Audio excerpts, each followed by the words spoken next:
And we'll read verse 17 and 18. James chapter 5, verse 17 and 18.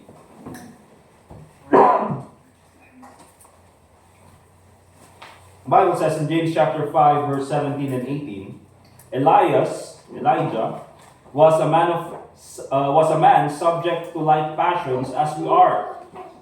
And he prayed earnestly that it might not rain. And it rained not on the earth by the space of 3 years and 6 months.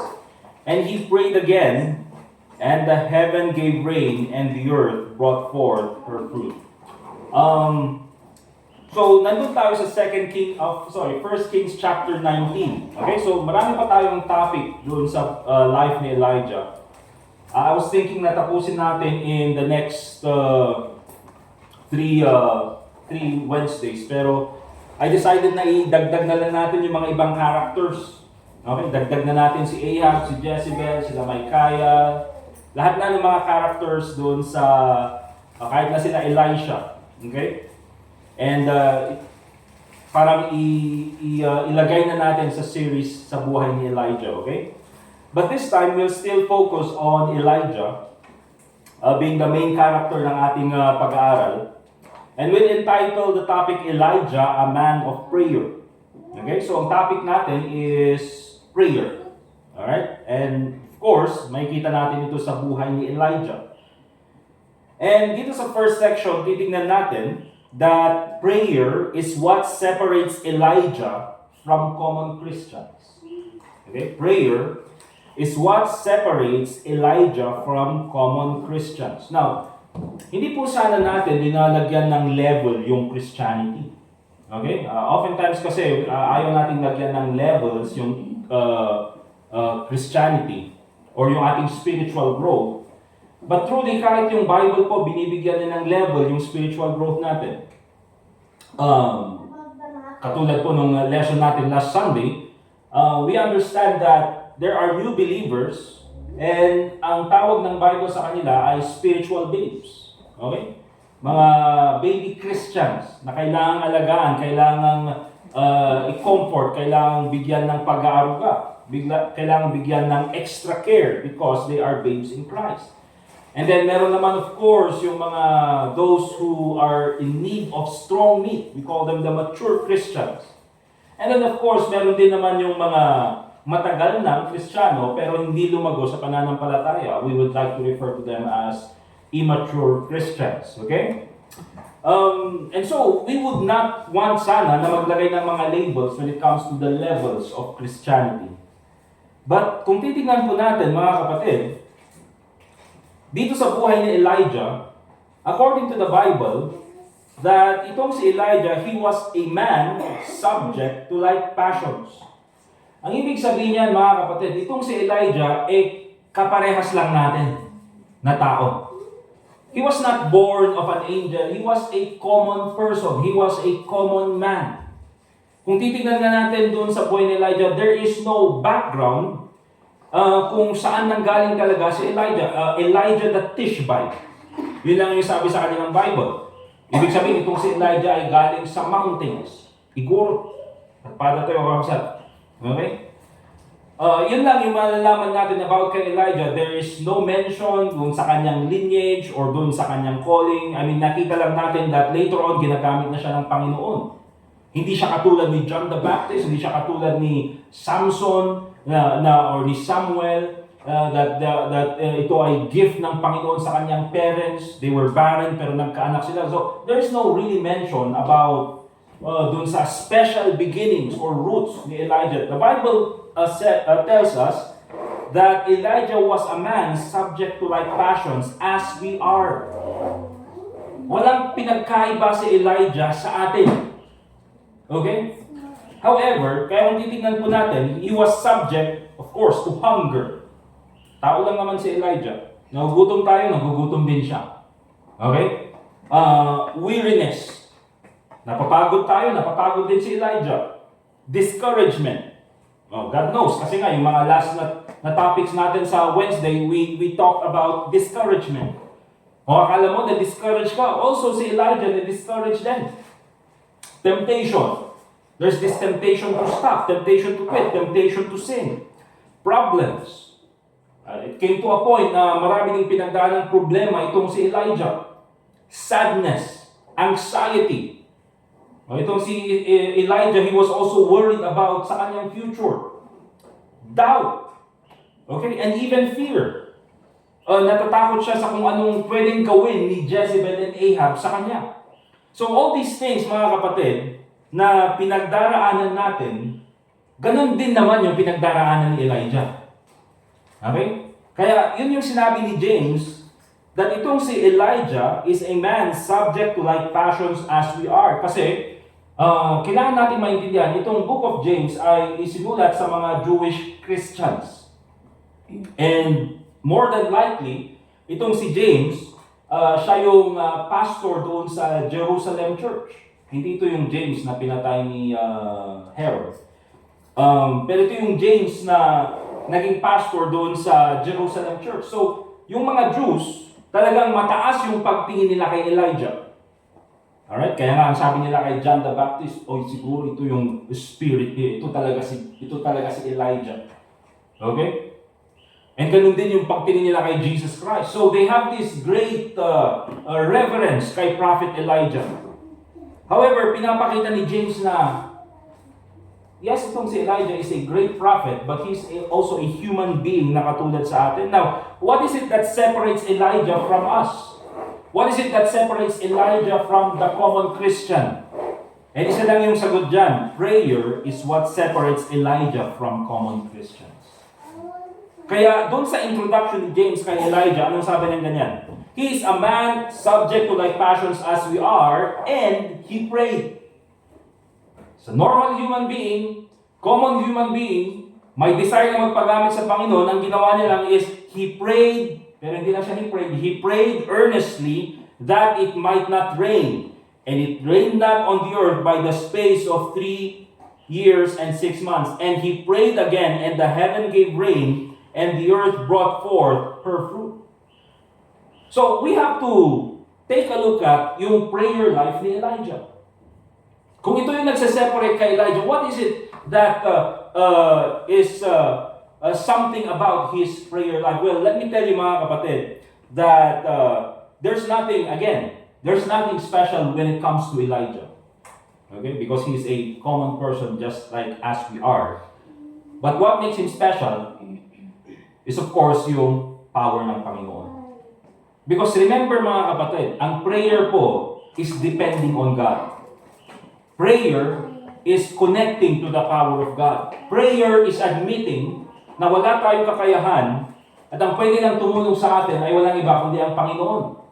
Okay, yun yung implications ng prayer.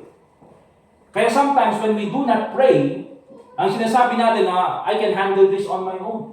Hindi ko kailangan ng Diyos, hindi ko kailangan ng Panginoon. Okay?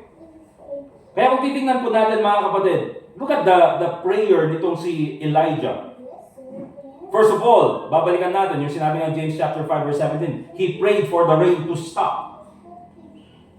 At nung nanalangin siya sa Panginoon, of course, the rain stopped.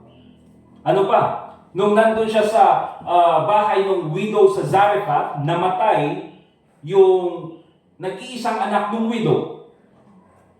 Anong ginawa ni Elijah? Kinuha niya yung bata, dinala niya dun sa kanyang room, dun sa kanyang upper loft, and then hiniga niya yung bata na yun at umiyak siya sa Panginoon and he prayed to God. And ang sabi ng Bible, bumalik yung spirit ng bata. How did that happen? Again, yung prayer ni Elijah. So imagine mga kapatid unang prayer niya is to go against nature. I mean, minsan meron tayong tinatawag na El Nino. Pero kahit na gaano kahaba, especially dito sa ating lugar, kahit na gaano kahaba yung sabihin na natin drought dito sa ating lugar, you can expect by the span of 2 or 3 months, darating ang ulan. Di ba? Because it is nature. It is natural na merong evaporation, may condensation, and then later on, merong precipitation. Okay? That's a natural thing. However, yung prayer ni Elijah is going against nature. And God answered that prayer. Hindi lang yan. Yung prayer ni Elijah goes against the supernatural. Okay? I mean, yung isang taong patay, hindi mo na pwedeng ibalik yung kanyang buhay. However, when he prayed, God gave back life doon sa bata. Hindi lang yan, mga kapatid. Yung prayer ni Elijah, when he was there in Mount Carmel, at sinugatan ng mga prophets ni Baal yung kanilang mga sarili, hoping na sila ay pansinin. By the way, hindi ko na banggit, di ba, dati, that that's why we do not believe in tattoos. Because it is piercing. Kasi pag nagpapatato kayo, you are piercing your skin. Okay? Ay hindi po tayo, walang nakalagay sa Bible na thou shalt not tattoo yourself. Okay? Wala doon. Pero yung implication, makikita natin mga kapatid, that those who pierce themselves, oftentimes is doing that para pansinin yung kanilang sarili ng ibang tao. I mean, that's the truth. Okay? And so, nung nandun si Elijah in Mount Carmel, at hindi sinagot ni Baal, of course, being a false god, yung prayer ng mga prophets, Elijah prayed to God, at ang sabi ng Bible, God answered the prayer, and then fire from heaven devoured the offering. Hindi lang yung offering, but even the stone, and even the ground, and even yung water na nakapalibot doon sa altar. Okay? And that is the prayer of Elijah. Ano pa mga kapatid? He prayed, after mangyari, he prayed na bumalik na, sana bumalik na yung ulan. And of course, God granted that prayer. And then lastly, isa pa sa mga prayer ni Elijah mga kapatid, kaya minsan, be careful what you pray for. Ano yung prayer niya? Panginoon, kunin mo na lang ako. And so, sabi ng Panginoon, okay, sige, kukunin kita, pero bago kita kunin, ito muna ang kailangan mong gawin. Okay, he prayed to be with God, and God answered that prayer. Now, I would not say siguro sabihin natin mali yung prayer ni Elijah. Because even the Apostle Paul, sabi niya ganyan, meron siyang desire. Okay? Na iwan na lang sana itong mundong ito and to be with the presence of God. However, iniisip niya yung mga members ng church na kailangan niyang alagaan. Okay?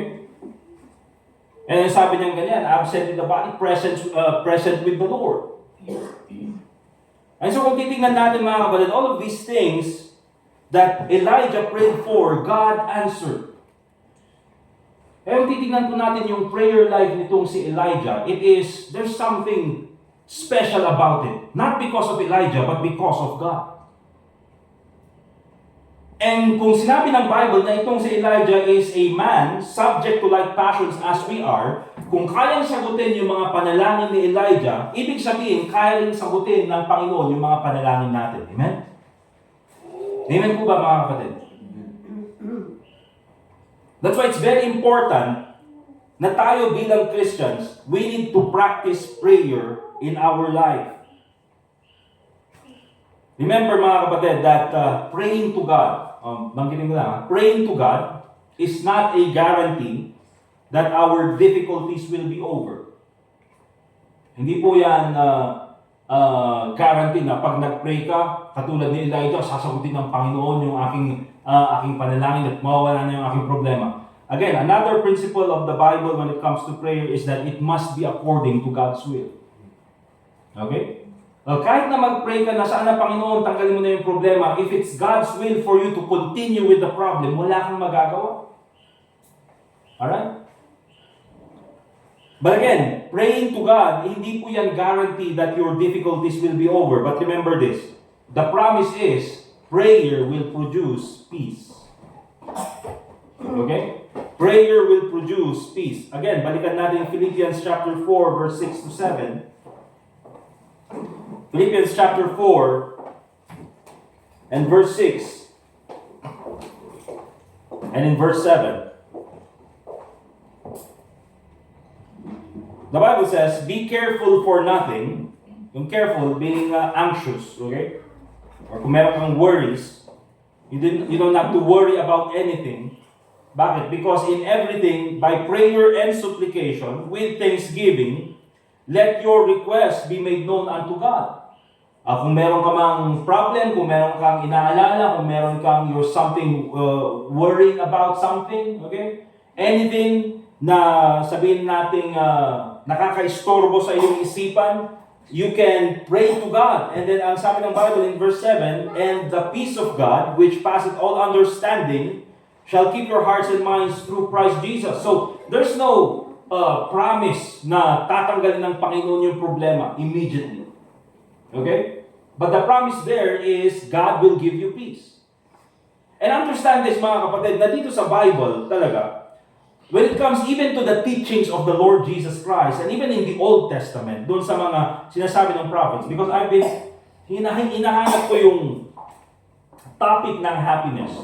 Okay? And there's probably a few mentions of happiness. In the New Testament, sinabi ng Bible na yung mga sumusunod sa commands ng Panginoon, happy is He, sabi ng Bible. So if you obey the commands of God, you will be happy. Pero kung titingnan po natin, when it comes to Christianity, hindi po palaging ganun yung promise ng ating Panginoong Hesukristo. Oftentimes, yung promise na binibigay niya sa mga Kristiyano is not happiness, but peace. Kapayapaan. Okay? Peace be still. Okay? And the reason why, mga kapatid, kailangan natin maintindihan yan is that kahit na gaano kalaki yung problema, and i-compare mo yan sa lahat ng mga happiness na pwedeng ibigay sa'yo, mga kapatid, hindi ka magkakaroon ng mapayapang kaisipan because nandyan palagi yung problema. However, kahit na gaano kalaki yung problema, if God will give you peace, diba? Then yun yung hinahanap ng isang tao. Kaya oftentimes, ang focus natin is happiness. Ang focus natin is walang problema. Ang focus natin is matanggal yung difficulty sa buhay natin. However, ang gustong ipakita sa atin ng Panginoon that minsan hindi kailangan tanggalin yung problema. Minsan hindi kailangan tanggalin yung pasakit sa buhay.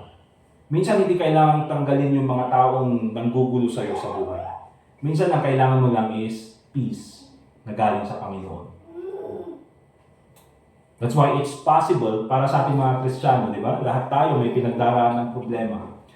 Pero how is it that we go through those difficult problems? Because it is possible to live with problems as long as there is God's peace.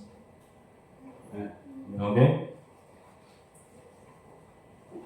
And paano natin makakuha yung peace na yan, mga kapatid? Eh, hindi po yan katulad ng ginagawa lang natin sa Catholic Church dati na, peace be with you, also with you. Di ba? Palaging ginagawa, peace be with you, peace be with you.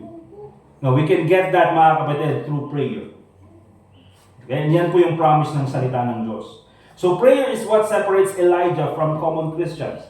Tingnan po natin, secondly, sa ating second section, yung obstacles to prayer. Ano ba yung nagiging hadlang para tayo ay manalangin? Now, alam natin na importante yung prayer. Palagi ang binabanggit sa atin. Alam din natin yung benefits ng prayer. Pero bakit minsan hindi natin maituloy at maging madisiplinahan yung sarili natin na maging constant in prayer? Because there are also obstacles. Pag ikaw ay nananalangin, that is something good. Okay? And maraming bagay sa buhay natin na ginagamit ni Satanas in order to hinder us from doing good, including prayer. Ayaw ni Satanas na magbasa ka ng Bible. Ayaw ni Satanas na for you to go and win souls. Ayaw ni Satanas na pumunta ka sa church. Ayaw ni Satanas na mabuhay ka ng tama. Okay? And lalong-lalong ayaw ni Satanas na ikaw ay manalangin. And so there are obstacles na linalagay sa ating daan nang sa ganun ay hindi natin i-practice ang prayer. Ang very common siguro is busyness. Okay? Masyado tayong busy. And minsan sasabihin natin na wala nang oras sa prayer. Okay? Ba't di ka napag-pray? Wala nang oras. Okay? And that's why it's very important, mga kapatid, I would say, rather, that when it comes to prayer, hindi pwedeng maging obstacle ang busyness. Bakit? Because we have time for other things. Diba? We have time para sa scrolling through Facebook, scrolling through YouTube, scrolling minsan sa internet.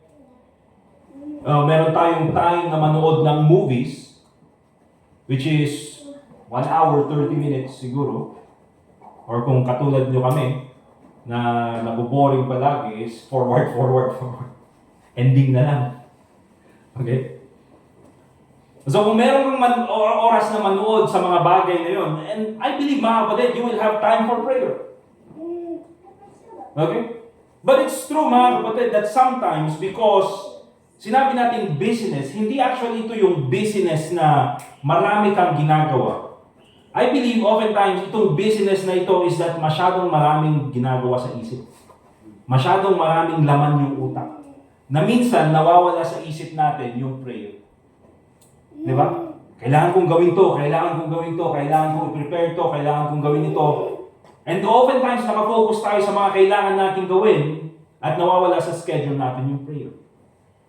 Okay? So that could be probably an obstacle to prayer.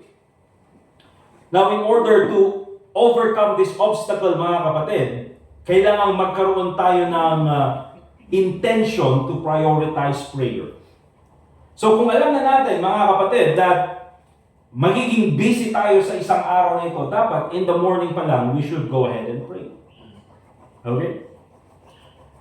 Another obstacle mga kapatid is spiritual warfare. At tulad ng binanggit ko kanina mga kapatid, itong si Satan, he doesn't want you doing good. Ayaw niyang manalangin ka. Ayaw niyang mag-pray ka, ayaw niyang magbasa ng Bible, ayaw niyang masaya ka, ayaw niyang you are obeying the commandments of God. Ayaw niyang, basta ayaw niya lang na makita kang gumagawa ng tama. And so ang gagawin ni Satanas is, he will do a lot of things. He will attack you according to Ephesians chapter 6. Okay? Nandyan yung mga fiery darts ni Satan. Aatakihin ka niya in order for you to fall into sin. In order for you na maging backslider. Okay? Bakit? Because ang sabi sa Psalm chapter 66 verse 18, if I regard iniquity in my heart, the Lord will not hear me. So ang goal ni Satan, mga kapatid, ay tayo ay mabuhay sa kasalanan or gumawa ng kasalanan. Because oftentimes, pag tayo nakagawa ng kasalanan, hindi na kailangang i-hinder ni Satan yung ating act of prayer. Oftentimes, pagka isang tao gumawa ng kasalanan or namumuhay sa kasalanan, he or she will not pray. Bakit? Siya mismo nahihiya sa Panginoon. So hindi niya kailangang i-hinder yung tao na manalangin. He just needs you to fall into sin. And when you do, you will not have the urge to pray to God. Bakit? Meron ng hiya. Okay? So spiritual warfare. Another one is probably lack of discipline. Okay? Lack of discipline. Another hindrance or obstacle to prayer is the lack of discipline. Understand mga kapatid that having a prayer life ay hindi po ito ginagawa lang ng a few days, a few weeks, a few instances. Having a prayer life mga kapatid, pag sinabi natin prayer life, talagang ito ay parte ng iyong buhay. Katulad ng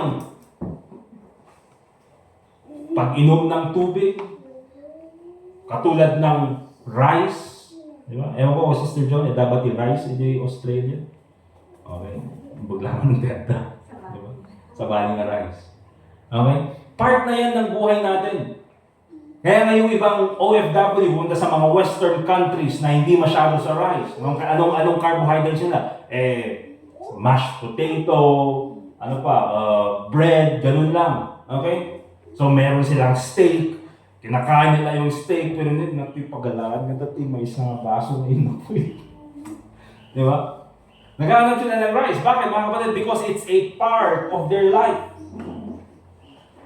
And so mga kapatid, itong prayer life na ito, hindi lang ito something na ginagawa natin na optional, When we say prayer life, prayer should be a part of your life. And oftentimes, hindi tayo nananalangin because it is not a part of our system.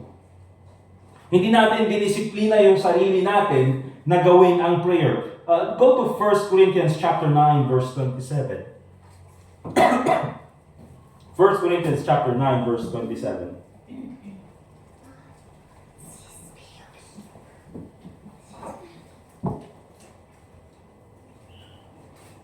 1 Corinthians chapter 9, verse 27, sabi ng Bible, sabi ni Paul, "But I keep under my body and bring it into subjection, lest that by any means, when I have preached to others, I myself should be a castaway." Ang sinasabi dito ni Apostle Paul is, ginagamit niya yung illustration in Christian life na parang sali sa marathon. Okay? Running the race. Pagsali sa isang competition. You as a Christian, mga kapatid, ang ginamit niyang illustration is being an athlete. And katulad ng isang athlete, hindi ka magiging successful na athlete kung wala kang discipline sa iyong katawan. Nakita niyo naman mga kapatid siguro yung mga Facebook posts about kay Carlos Yulo. Diba? Yulo. You only live once. Yulo nga daw. Okay? Pero nakita niyo yung kanyang katawan. Hindi ko alam kung ano yung height niya, pero tinitignan ko pa lang sa mga interview. Makikita mong hindi siya yung tao na katangkaran. Diba? Basit lang sa mga tao. Pero nakita niyo ba yung kanyang mga shoulders? Parang shoulder ng dalawang tao. Yung kanyang, parang titignan mo is normal yung kanyang upper body, pero yung kanyang arms, parang nanggaling sa ibang tao, parang tinanggal tapos kinabit lang sa kanyang ganun. Bakit? Because in his sport na athlete, kailangan niyang sumabit, so kailangan niyang gamitin yung upper body strength niya. Kaya dinisiplina niya yung kanyang katawan in order for him to compete sa Olympics. Lahat po ng athlete na nandun sa Olympics, they need to discipline their body. And oftentimes mga kapatid, when it comes to prayer, minsan, kailangan mong disiplinahin yung sarili mo. Inaantok ka na, but you need to pray. Di ba? Marami kang kailangan gawin, pero kailangan mong maglaan ng oras because you need to pray. You need to discipline your body. Ano ba? Gutom ka na, pero kailangan mo pang mag-pray. Okay? And so, it's very important mga kapatid that tayo being Christians, we also need to discipline our body. Okay? Keep under my body. Kumbaga is, kontrolin mo yung iyong katawan. Your flesh wants to sleep. Your flesh wants to do other things. Your flesh wants to disregard prayer. But you need to control your body in order for you to practice prayer. Kaya nga mga kapatid, ang buhay natin bilang Kristiyano, we are against sin, we are against self, okay? Or flesh, and we are against Satan. Another obstacle when it comes to prayer is unforgiveness and bitterness. Okay? Unforgiveness and bitterness. Ephesians chapter 4, verse 31, sabi ng Bible, "Let all bitterness and wrath and anger and clamor." Nagsabay kasi mga kapatid. Anger and clamor, kaya anger. Anger and clamor and evil speaking be put away from you with all malice. You see mga kapatid, mahirap mag-pray kung meron kang bitterness sa iyong puso. Because if you have bitterness, nandyan na rin yung wrath, nandyan na rin yung anger, nandyan na rin yung clamor, nandyan na rin yung evil speaking. Okay? Especially kung meron kang bitterness sa isang tao na kakilala mo, how can you pray para sa isang tao na kakilala mo if you have bitterness sa tao na yan? Baka mamaya, iba pa yung ipag-pray mo. Panginoon, napakabait po ng kapatid na ito. Panginoon, kunin mo na lang please. Okay? So, oftentimes mga kapatid, unforgiveness and bitterness ay isa po yan sa rason. That's why sometimes we don't want to pray. Bakit? Because para sa atin bilang mga Kristiyano, alam din natin na minsan ayaw nating maging hipokrito. And so oftentimes we would rather not pray instead of letting go of bitterness. Okay? And of course, lastly, what are some of the obstacles to prayer? Nandiyan din yung complacency or apathy. Kumbaga is talagang wala nang pakialam. Talagang yung mga Kristiyano that there are Christians that it's part of their life to pray. Pero meron din yung mga Kristiyano that it's normal for them not to pray. And they don't care. Mga kapatid, they don't care if they pray or not. At yan po, minsan nakakatakot sa isang Kristiyano na minsan hindi na natin, wala na tayong desire na makipag-usap man lang sa Panginoon. When pagdating sa Sunday, kinakausap tayo ng Diyos. O sa Bible reading natin, kinakausap tayo ng Panginoon. And then ayaw natin siyang kausapin when it comes to prayer. And by the way, it is I think it's not possible for you to read the Bible and not pray at the same time. Okay? So, kung titingnan natin, itong mga obstacles to prayer na ito, I mean, truly lahat tayo affected. But of course, later on, makikita natin that there are many solutions to these obstacles as well. Kaya, I'd like all of us to see here, dito sa ating third section, that we need to make the decision to prioritize prayer in our life. Ikaw mismo bilang Kristiyano, make the decision to prioritize prayer in your life. That should be the conviction ng bawat isa sa atin. Now, hindi natin pwedeng i-force yung conviction sa isang tao. But generally speaking, prayer is God's will para sa atin. So we have to make the decision to prioritize prayer in your life, in my life, in our life. Hebrews chapter 4 verse 16. Makita po natin dito. Hebrews chapter 4 verse 16. Sabi ng writer ng Hebrews, let us therefore come boldly unto the throne of grace. Huwag tayong matakot or huwag tayong mahiya na lumapit sa Panginoon. Kaya ang sabi nung writer ng Hebrews, lumapit ka sa Diyos. Let us therefore come boldly unto the throne of grace that we may obtain mercy and find grace to help in time of need. And paano po tayo lalapit doon sa throne of grace ng Panginoon? Again, mga kapatid, it is only through prayer. And also makikita natin dito is that prayer is always available. Ay hindi po yan nakalagay na katulad ng mga, although sabihin na natin siguro mga kapatid that there are others na pwedeng tumulong sa atin. May mga tao na pwedeng tumulong sa iyo. Probably even ang gobyerno pwede kang tulungan. Ang problema dyan is 8 to 5 lang sila mga kapatid. Hanggang alas 5 lang, pag umabot ka na ng alas 5 ay pambira, kailangan nilang mag-close, kailangan nilang umuwi.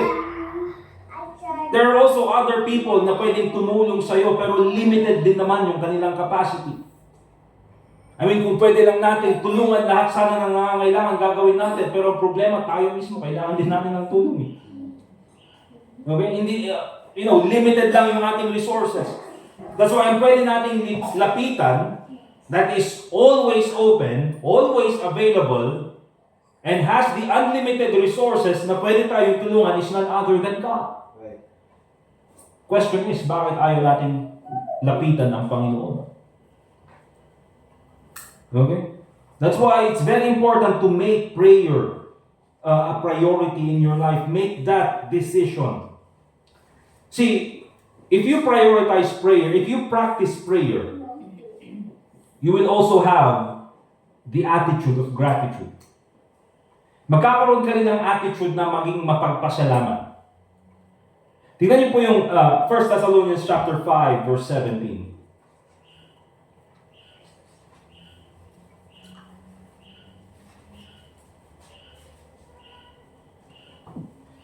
Thessalonians chapter 5, verse 17. Ang sabi ng Bible, pray without ceasing. Okay? So, dapat tayo constant in prayer. Good times come, pray. Bad times come, pray. Yan po yung pray without ceasing. May day of preacher, talaga nakagsabsab doon nagkararag. Wala, ano kaya? Diba? Yung bigay na sa ondeta, pray without ceasing.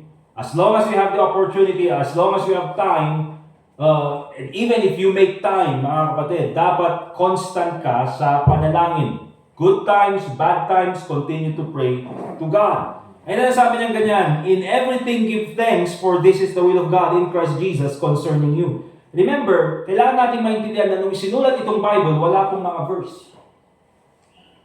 Wala pong verse 17, verse 18. Paragraph po yung pagsusulat dyan ni Apostle Paul. Kaya in everything give thanks, connected po yan sa pray without ceasing. Ibig sabihin yan, kaya nga, you see, when you pray, it is impossible for you not to thank God. Na-experience ito mga kapatid na nagpe-pray ka sa Panginoon kasi ang bigat ng pakiramdam mo. Nagpe-pray ka sa Panginoon kasi meron kang matinding problema. Pero habang nagpe-pray ka sa Panginoon, naalala mo, kailangan ko pala magpasalamat sa Panginoon. Di ba? Habang nagpe-pray ka sa Panginoon, naalala mo na ang dami palang kailangan ko ipagpasalamat sa Panginoon. Because when you pray, it is impossible for you not to thank God.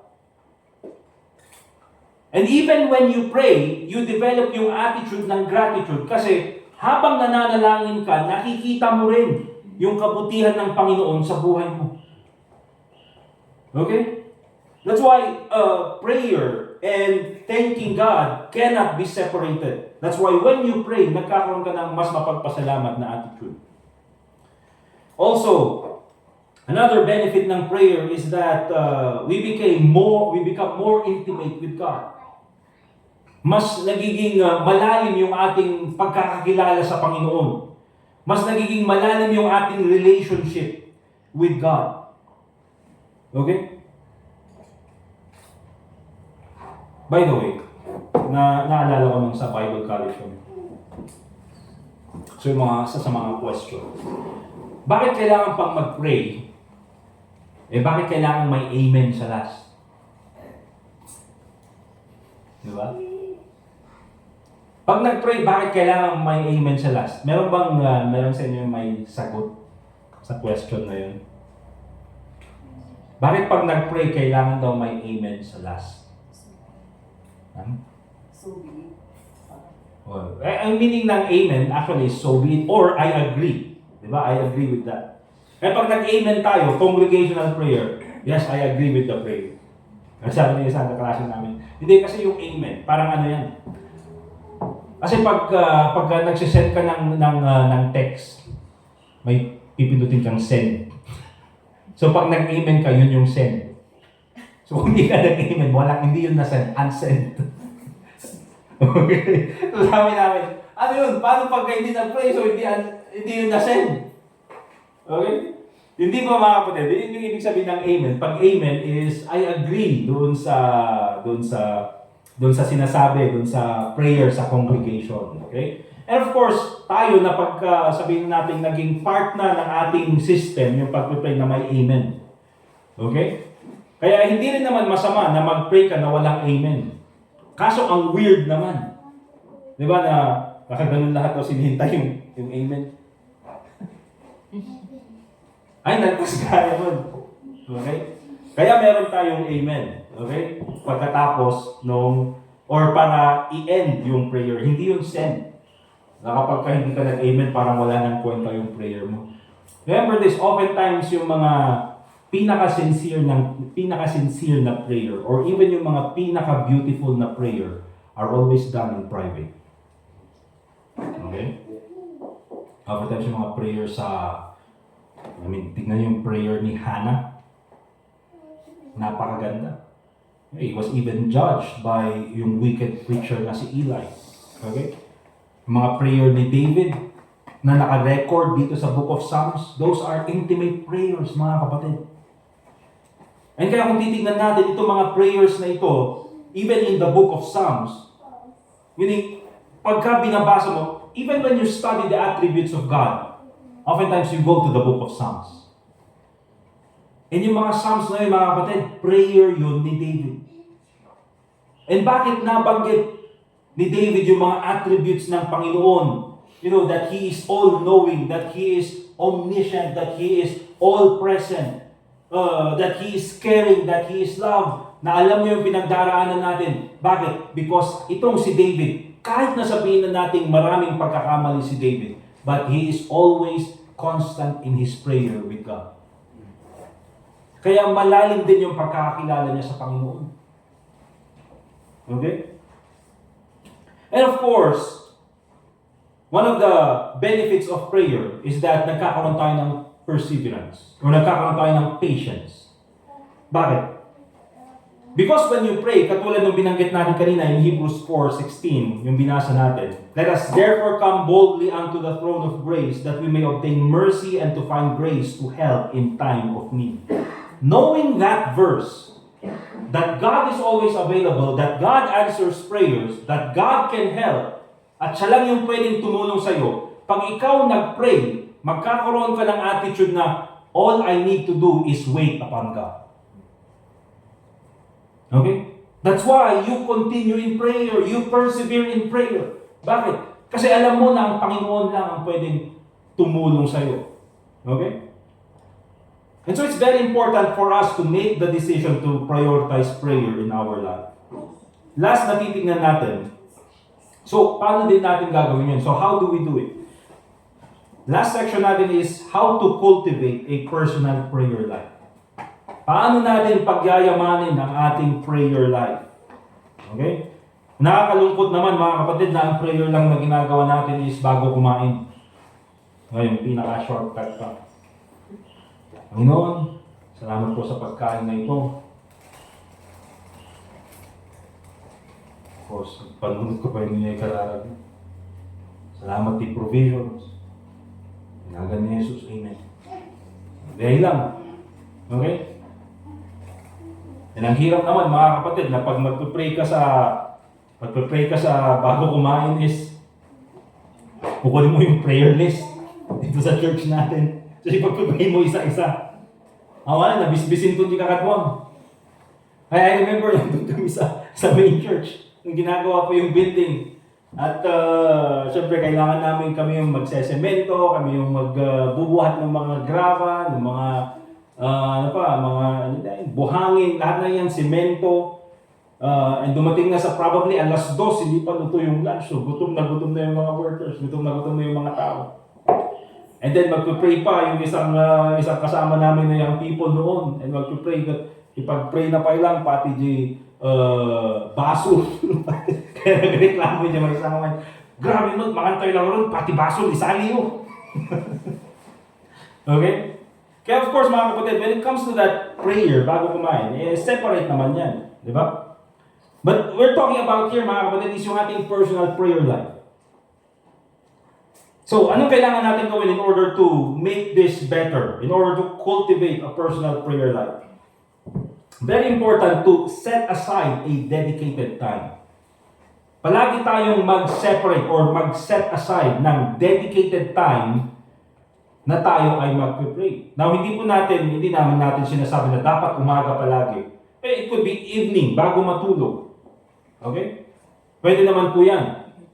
Para kapag ka nag-pray ka, diretso pagkagising mo sa umaga, amen. Diretso na yun, di ba? Okay? Di mo alam kung saan ka tumigil. Nasubukan yung mga kapatid yung nagpipray kayo, pero dahil antok na antok pa ang mga ibagbagang. Yung conforme ibagbagang. Di ba? Sige, Garot Pards. Kung ano pa ni Apo Diyos. Inawagan mga parts ni Apo Diyos. Okay? But set aside a dedicated time. Oftentimes, akala ko noon na okay lang yung, well, I think okay lang naman, na yung habang naglalakad ka, pwede ka namang mag-pray, di ba? Pray without ceasing eh. Habang doon ka no, naglalakad ka, pwede ka mag-pray. Nag-jeep ka jeep, pwede ka mag-pray sa jeep. Okay? Huwag mong pansinin yung mga nag-aabot ng bayad. Diba? Bayad-bayad na, karkararaga. Alright? So okay naman yun, walang problema yun. But I think mga kapatid, it's more important. Katulad nung sabihin natin kila David and even kay Daniel, na hindi lang sila, kumbaga parang kasi pag nagpe-pray ka and then ginagawa mo yun habang naglalakad ka or habang nasa jeep ka or even habang nagwo-work ka, when you're doing that, it's as if parang sinisingit mo lang ang Panginoon sa oras. Parang sinisingit mo lang siya dun sa schedule. Okay? Hindi ko sinasabing masama yun. But I believe it's better na meron tayong talagang nakalaan na separate time na para sa Panginoon lang. That this time is for you, Panginoon. Hindi kita sinisingit sa schedule. This time is dedicated for you, that I can pray to you. Okay? So set aside a dedicated time. Create a prayer space. Kung pwede siguro, katulad kay Daniel, meron siyang place where he needs to pray. Okay? Use prayer aids. Kaya nga tayo merong prayer list. Use prayer list. Para maging, oftentimes, minsan hindi nagpe-pray yung tao kasi hindi niya alam kung ano ipag-pray niya. But if you have a prayer list, sabihin na natin, yung prayer list nakalagay lang doon sa workstation mo or even nakadikit doon sa wall kung saan ka nag-work, at least it will remind you always to pray. Okay? Again, doon sa prayer list natin mga kapatid, hindi ko po yan palaging pinagpe-pray ng everyday na lahat. Pero oftentimes, ang ginagawa ko is dinidivide ko by section. So itong 1 to 5, pagpe-pray ko ng Monday, 6 to 10, Tuesday, Wednesday, gagawin ko na lang sa church. Thursday, ito namang section na ito, Friday, and then Saturday. Okay? So at least may pag-pray lahat. Also very important, I believe, seek accountability. Okay? And when we say seek accountability, mas maganda na meron kang kasabay sa prayer para may nakakaalam kung nag-pray ka or hindi. And so it's always better, even sa mga families, to pray together. Okay? Kasi kung ikaw, tinatamad ka na mag-pray, at mag-isa mo lang sa schedule mo, you will not pray. Pero kung may mga kasama ka na magpe-pray, pipilitan ka na pumunta. Because you are accountable, not only to God, but also to those people. Okay?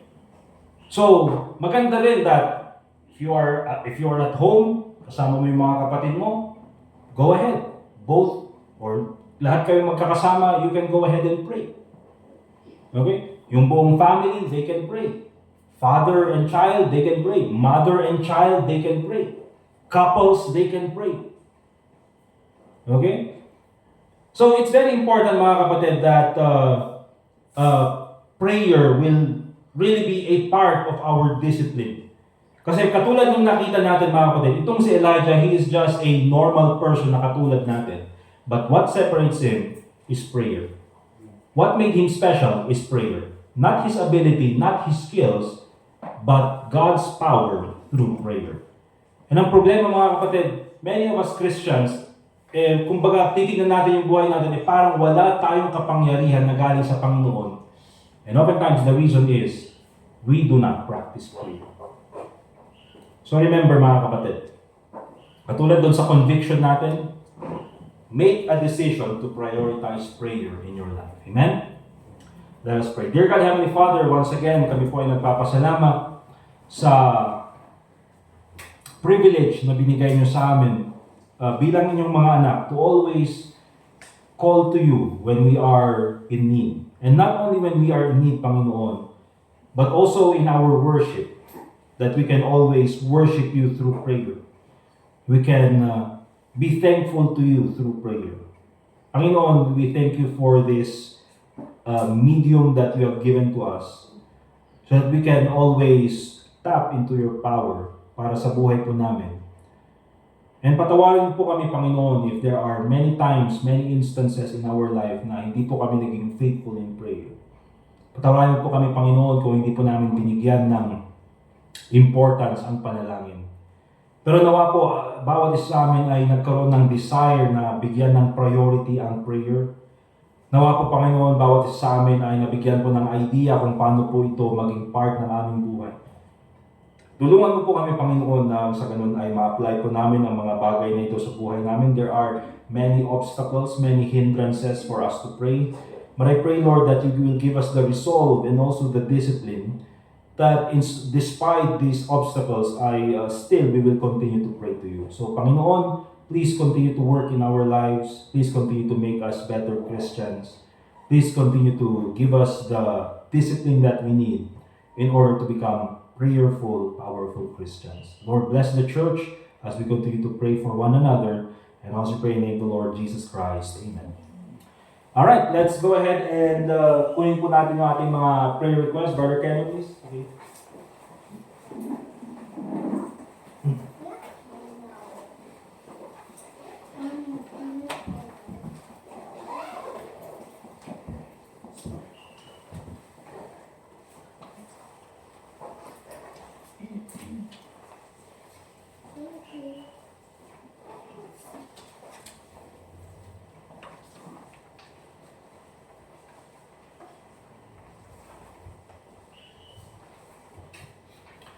Alright, so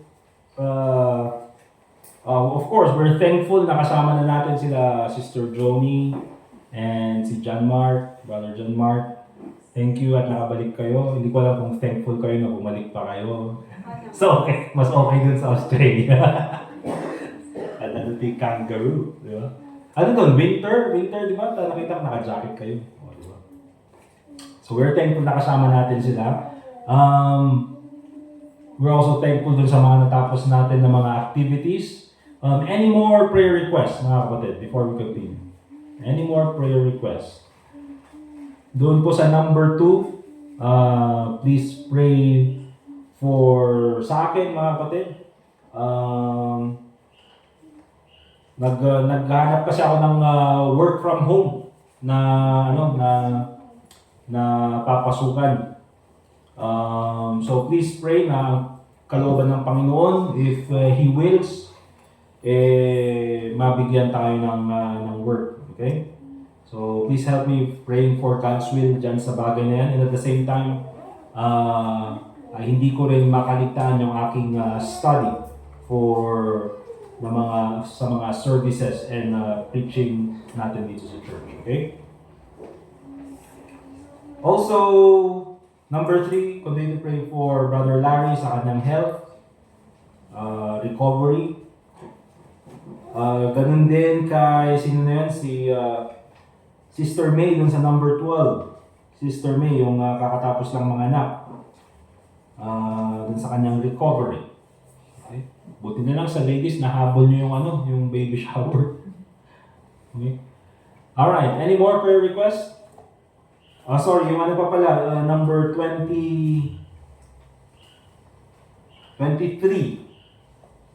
Yung ating upcoming event ministry conference dun sa Sablan, August 26. Monday po yan, holiday. So those who are available, sama po kayo so that we can join yung conference na yan with other churches. Okay?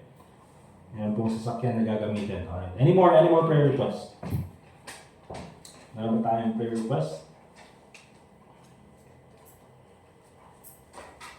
Alright, so kung wala na, let's go ahead and pray together. And then, again, katulad po nung sinabi ko, bring this home with you. And patuloy po natin ipag-pray doon sa ating mga tahanan.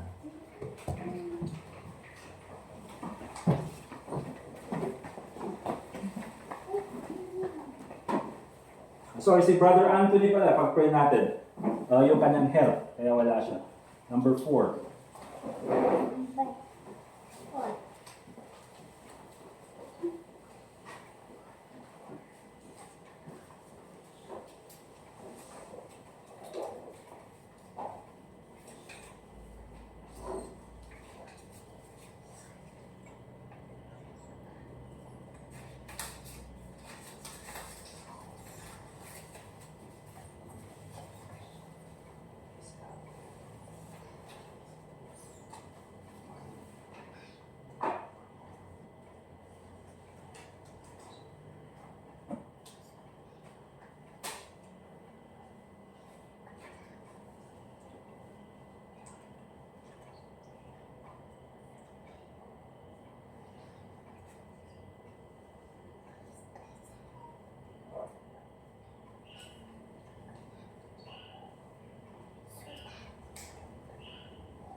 Thank you, Lord, for the time that we can pray together. Thank you, Lord, for brethren who are willing to pray for one another, Panginoon. Lord, we thank you for the prayer requests that are given, and we also thank you, Lord, for the prayer requests that are answered. At muli po, Panginoon, sa aming pagpapatuloy, we pray that your name continue to be glorified, especially po sa aming pagkuha ng offering.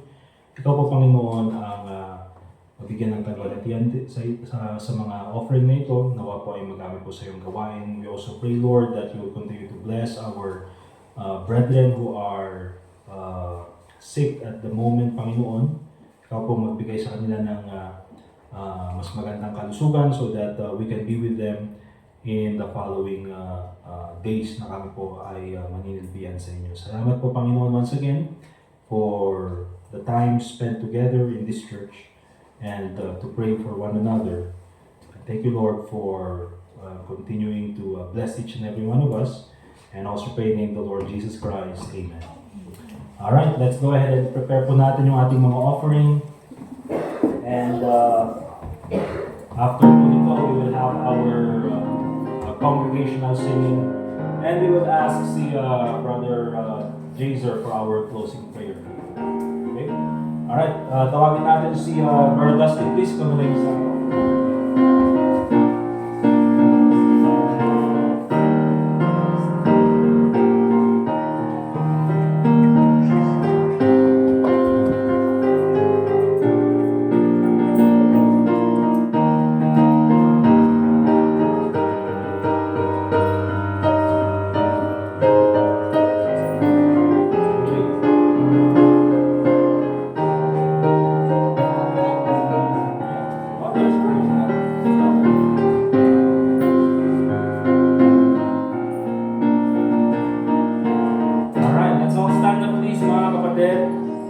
we'll sing song number 143, Blessed Assurance.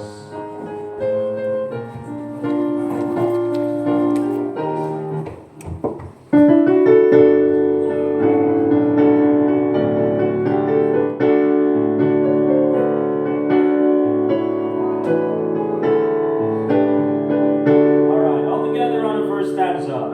Blessed assurance, Jesus is mine. Oh, what a foretaste of glory divine, heir of salvation, purchase of God, born of His Spirit, washed in His blood. This is my story, this is my song, praising my Savior all the day long. This is my story, this is my song, praising my Savior all the day long.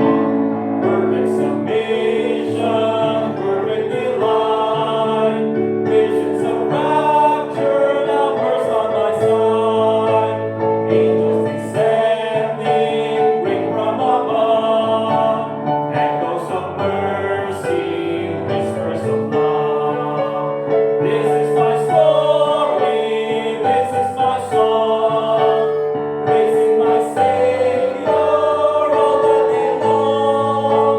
This is my story, this is my song, praising my Savior all the day long. Perfect submission, all is at rest. I am my Savior, I'm happy and blessed.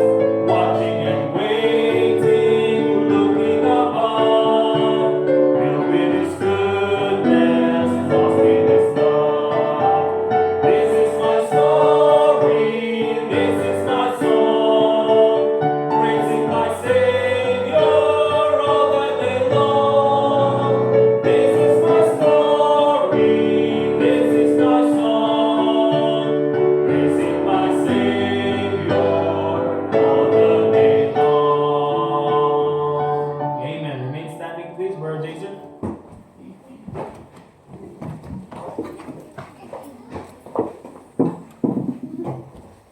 Tayo po yung manalangin. Dakilan ng Diyos, salamat po Panginoon sa oras nito at pili po. Salamat po katao na kami po ay kinikinig po sa mga simbahan.